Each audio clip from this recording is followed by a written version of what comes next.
Os percebeiros da Guiño propoñen cambios no plan de explotación, solicitan poder acceder por terra ás rochas en determinados días e cambiar os puntos de control establecidos.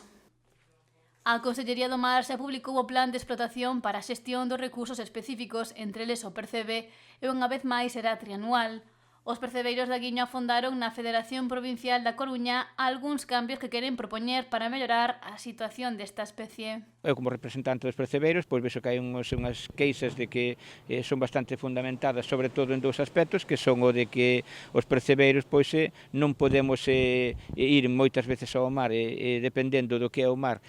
por mar, dependendo do que é o mar, e máis o que son o que é o vento, entonces, a ser costa moi aberta, pois hai veces que temos que regular e intentar consensuar ca Consellería ou con desenvolvemento hasta que punto podemos nós, sendo da flote como somos, pois poder ir por terra e así pois non correr tanto riesgo como xa corremos neste caso os percebeiros.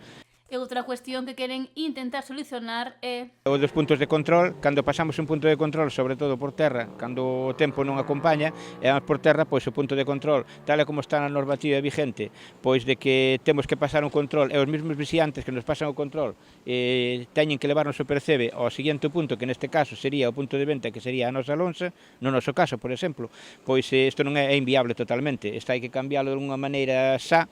porque algúns dos meus compañeros de outras cofradías están sancionándoos por ese motivo, por o que teño entendido, sí que está en normativa, pero eso non pode ser así, hai que cambiálo por a simple razón de que unha cofradía, por poñer exemplo, como a nós na nosa cofradía, se un día vamos por terra e se temos que traer o noso produto, se o traemos cada un de nós, vai precintado e ao mesmo tempo de ir precintado, vai na súa caixa isposotérmica no noso coche, vai directamente cara ao punto de venda da lonxa local. Nós no que non podemos facer, como pon a normativa, é de que se percebe que vaya todo en conxunto nunhos especie de remolques ou do que faga falta, que nós tamén o temos, pero con 600 kilos que, por exemplo, nós podemos ter un día que vayamos todos ao percebe, é inviable. Non podemos nos vixiantes cargar con todo ese peso, ou hacer varios viaxes para traer ese produto, porque é un tremendo caos. Cando nós o percebe que sale dese punto de control vai pesado e etiquetado e numerado, chegar á lonxa volvese a comprobar que ese produto sea o mesmo produto que a mesma numeración e cos mesmos kilos. Quer decir que o control é totalmente viable. Apunta que non sería preciso seguir esta norma que segue en vigor, polo que sinala que é urxente quitala do plan. Porque non ten, tal e como estamos hoxe en día, non ten sentido.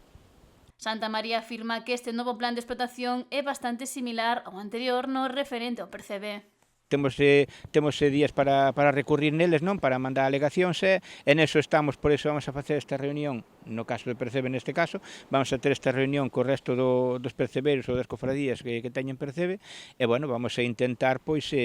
polo menos facerlle entender se a desenvolvemento pesqueiro que corresponda, ou se directamente tamén que queremos falar co conselleiro, con Alfonso, para que vexa cal é o que temos que enseñar, o que lle temos que decir, para que vexa que realmente que esta é unha injusticia, que hai cousas que cambian os tempos e temos que cambiar xa.